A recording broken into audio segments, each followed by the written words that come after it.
মেয়ের আবদার। আসসালামু আলাইকুম রাহমাতুল্লাহি ওয়া বারাকাতুহু। কেমন আছেন সবাই? আশা করি আল্লাহর রহমতে সবাই ভালো আছেন। আমিও ভালো আছি আলহামদুলিল্লাহ। মেয়ে ফোনে দেখেছে চিপস মাখা, আমাকে বলল আমাকে ওইখানে নিয়ে চলো, চিপস মাখা খাবো। ভাই, আমার পক্ষে কি সম্ভব গুলশান ধানমন্ডির মতো জায়গায় নিয়ে যেয়ে মেয়েকে চিপস মাখা খাওয়ানো? ভাই, আমি গার্মেন্টসে চাকরি করি, বেতনে পাই কয় টাকা, তবুও কি আর করব। মেয়েকে খুশি করার জন্য দোকান থেকে অনেকগুলো চিপস কিনে নিয়ে আসলাম, সাথে পেঁয়াজ কুচি, কাঁচামরিচ কুচি, ধনেপাতা, শসা, ক্যাপসিকাম কুচি করে একটু তেঁতুল, শুকনো মরিচের গুঁড়ো, সরিষার তেল দিয়ে চিপসগুলো ভালো করে মিশিয়ে নিলাম। আর সাথে দিলাম টমেটো সস, কাসুন্দি। ভালো করে মেখে টেস্ট করলাম, দেখি সেই স্বাদ। এত স্বাদ কেন?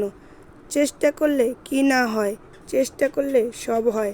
আজ এই পর্যন্তই। আল্লাহ হাফেজ।